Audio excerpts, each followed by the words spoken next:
Halo teman-teman kelas 5 di seluruh Nusantara, apa kabar kalian hari ini? Semoga dalam keadaan baik ya. Siapa yang sudah siap untuk belajar hari ini? Pasti sudah siap semua.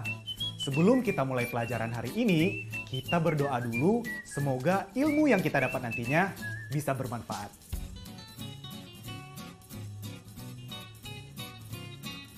Kita mulai yuk. Pertama-tama kita baca dulu cerita berikut ini. Ayo membaca.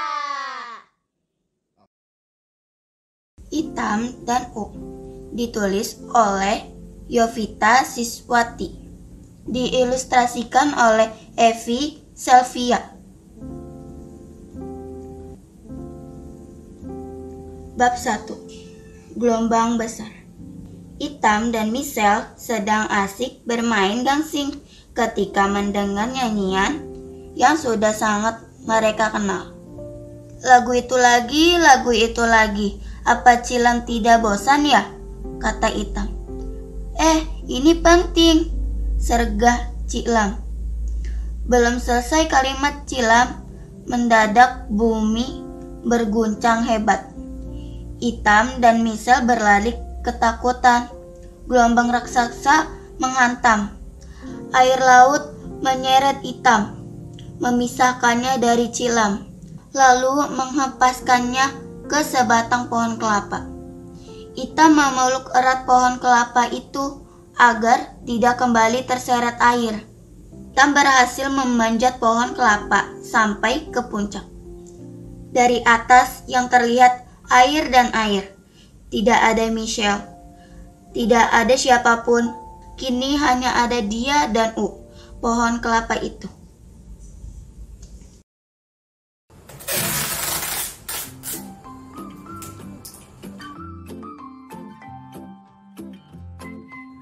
Bayangkan teman-teman, ada gelombang besar yang menghantam Itam. Bagaimana ya kelanjutan cerita Itam selanjutnya? Kasihan Itam di atas pohon kelapa sendirian. Teman-teman bisa melanjutkan cerita Itam tadi, tapi setelah pelajaran ini. Nah, apabila teman-teman sudah selesai membaca, jangan lupa untuk membuat laporan membaca buku. Seperti ini contohnya. Tuliskan judul, pengarang, dan isi buku. Terus, kalian pilih bagian yang kalian sukai beserta alasannya. Dan apabila ada bagian yang ingin kalian ubah, sertakan juga alasannya. Tulis laporannya di buku kerja kalian masing-masing ya.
Perhatikan gambar berikut.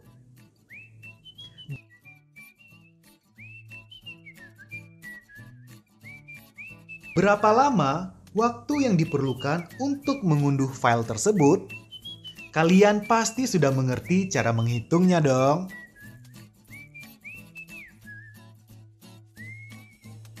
Kita coba kerjakan sama-sama yuk.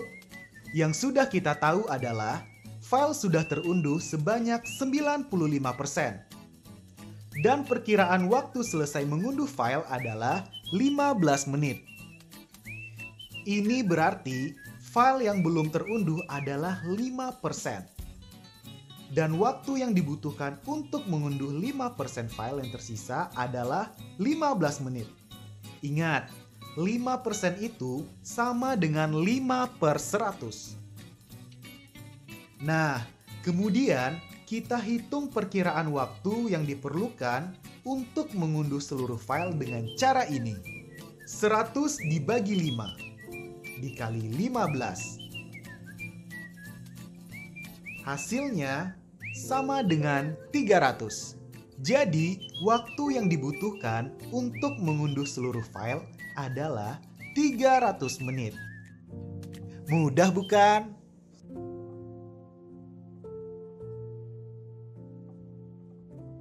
Rio, tolong selimutnya dimasukkan ke sini, Nak. Kita nggak nyumbang makanan, Bu.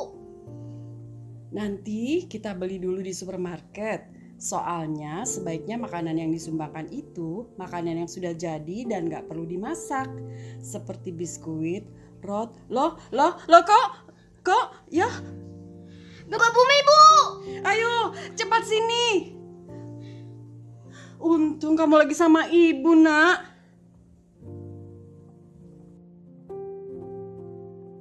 Ayo menyimak. Teman-teman, apakah kalian pernah merasakan gempa?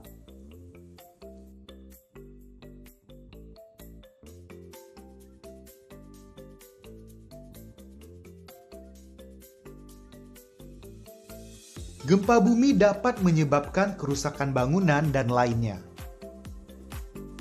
Berkaitan dengan gempa bumi, apakah kamu mengetahui istilah pusat gempa yang disebut epicentrum dan hiposentrum? Epicentrum adalah pusat gempa di luar permukaan bumi. Hiposentrum adalah pusat gempa di dalam perut bumi dengan kedalaman tertentu. Nah, pada peta penyebaran gempa bumi, istilah pusat gempa yang sering digunakan adalah epicentrum. Bagaimana ya cara menentukan epicentrum sebuah gempa bumi? Ya, benar. Kita bisa menggunakan lingkaran bantu. Nah, coba perhatikan gambar berikut. Diketahui 3 posisi stasiun pengamatan, misalnya titik A, B, dan C. Kemudian, dibuat garis bantu dan perpotongan garis bantu merupakan episentrumnya. Setelah epicentrum ditentukan, maka dapat dibuat ilustrasi penyebaran gempa seperti pada gambar berikut ini. Nah, dengan menggunakan metode ini, kita bisa mengetahui seberapa luas penyebaran gempa ketika gempa terjadi.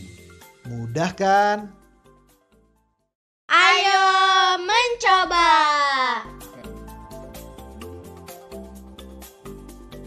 Apakah kamu tahu mitigasi bencana? Mitigasi bencana adalah serangkaian upaya untuk mengurangi resiko bencana. Alternatif yang dapat dilakukan sebagai mitigasi bencana, khususnya untuk mengurangi resiko tsunami, adalah penghijauan kembali area pantai dengan menanam mangrove. Hutan mangrove dapat mengurangi resiko tsunami di area pantai. Nah, sekarang coba perhatikan gambar berikut ini. Berdasarkan gambar ini, terlihat ada area pantai yang akan digunakan menjadi area penghijauan. Nah, Jika luas area pantai ujung barat seluruhnya adalah 8.500 meter persegi, tentukan berapa luas area yang digunakan untuk penghijauan. Pertama, kita sudah tahu bahwa luas seluruh areal pantai adalah 8.500 meter persegi. Areal untuk penghijauan seluas 30% dari seluruh areal, atau 30% dari 8.500 meter persegi. Kemudian kita kalikan 30/100 dikali 8.500 sama dengan 2.550. Jadi, luas areal pantai untuk penghijauan seluas 2.550 meter persegi. Pertanyaan selanjutnya. Jika 70% dari 30% area yang digunakan untuk penghijauan akan ditanami tanaman mangrove, berapa luas area yang ditanami mangrove tersebut? Untuk menghitungnya, caranya sama seperti tadi. Kita sudah tahu bahwa luas areal pantai untuk penghijauan adalah seluas 2.550 meter persegi. 70%-nya akan ditanami mangrove. Maka, untuk menghitung areal yang ditanami mangrove, kita kalikan 70/100 dikali 2.550 sama dengan 1.785. Jadi, areal yang akan ditanami mangrove untuk penghijauan seluas 1.785 meter persegi. Pertanyaan berikutnya, berapa persen area yang ditanami mangrove terhadap seluruh area pantai ujung barat? Kita sudah tahu bahwa luas areal yang akan ditanami mangrove seluas 1.785 meter persegi. Luas seluruh areal pantai ujung barat adalah 8.500 meter persegi. Maka, kita kalikan 1.785 per 8.500 dikali 100% sama dengan 21%. Jadi, persentase area yang ditanami mangrove di pantai ujung barat adalah 21%.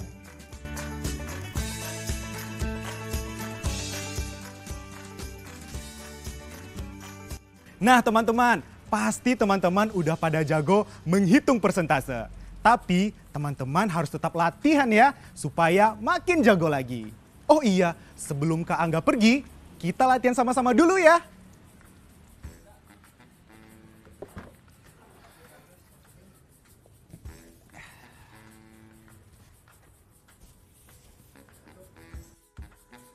Kota A merupakan sebuah kota yang terdampak tsunami pada tahun 2006. Diketahui 23% penduduknya menjadi korban tsunami. Jika penduduk kota tersebut adalah 1,5 juta jiwa, berapakah perkiraan orang yang menjadi korban tsunami di kota tersebut?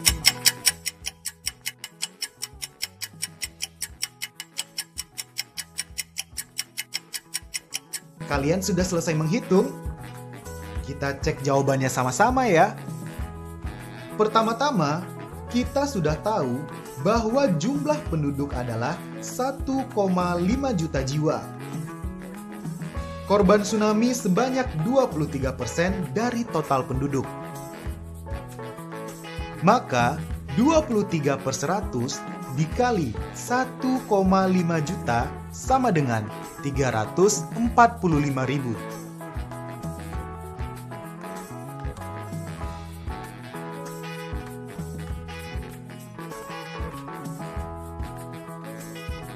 Jadi, korban tsunami di kota A sebanyak 345.000 jiwa. Pertanyaan kedua, bantuan yang sudah berhasil didistribusikan kepada korban bencana alam sudah mencapai 65% pada 5 hari pertama. Pada hari ke-6, sudah berhasil mendistribusikan 1/4 bagian dari sisa yang belum terdistribusi. Berapa persentase bantuan yang telah berhasil didistribusikan sampai hari ke-6?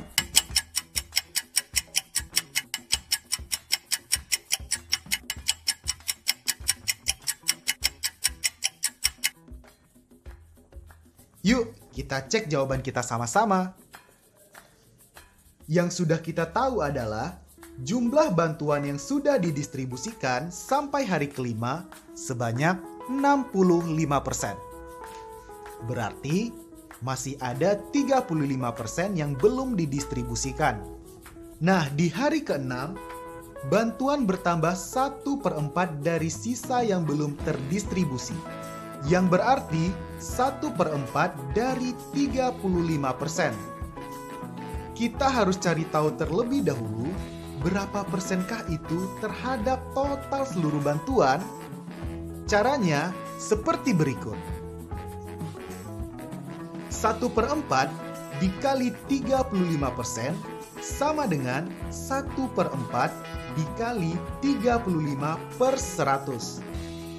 Sama dengan 35/400.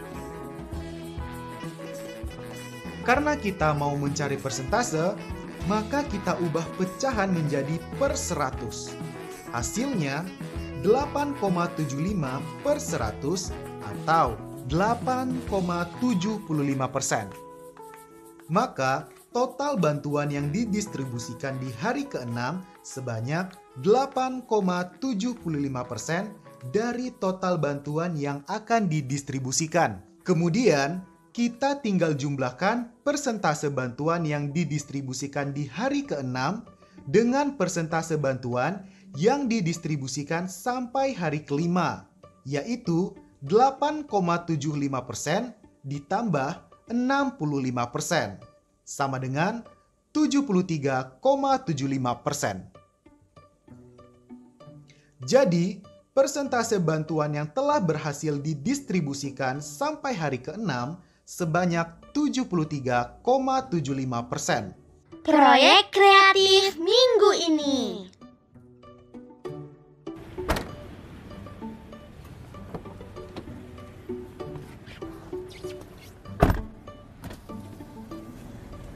Nah, masih semangat kan teman-teman? Masih dong ya. Oh iya, bagaimana dengan proyek mingguan kita? Apakah sudah selesai? Kalau sudah selesai, saatnya kamu untuk buat laporan. Buat laporannya di buku kerja kamu dan ikuti panduan berikut ini. Kalian bisa menuliskan bahan dan alat yang digunakan, waktu kerja, orang yang terlibat, hal menyenangkan yang kalian rasa selama membuat proyek. Kalian juga bisa menuliskan kesulitan yang kalian temukan saat membuat proyek mingguan.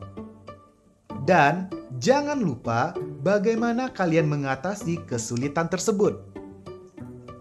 Kalian juga boleh kok menuliskan laporan sesuai cara dan kreativitas kalian sendiri. Kalian juga bisa membuat laporan dengan cara dan kreativitas kalian.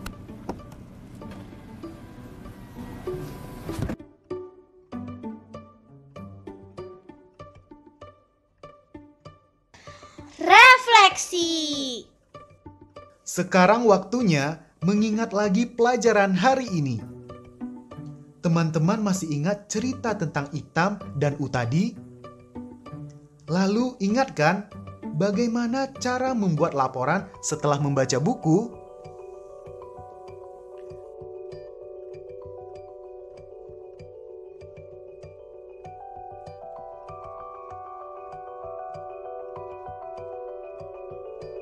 Kita tadi juga belajar soal gempa dan mitigasi bencana.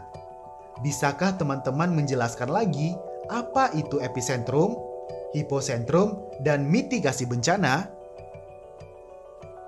Nah, yang terakhir, tentang persentase bilangan. Setelah kita mencoba dan latihan soal tadi, Apakah teman-teman sudah bisa menghitung persentase?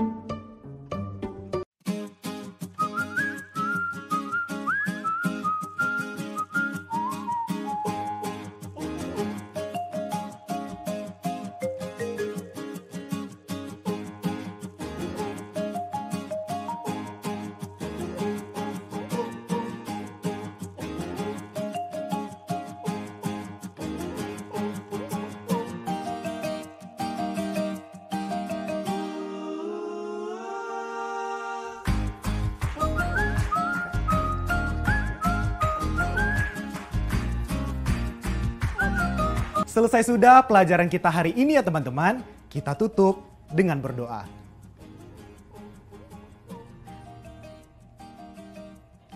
Semoga ilmu yang kita dapat bisa bermanfaat bukan hanya untuk kita, tapi juga untuk sesama. Sampai jumpa!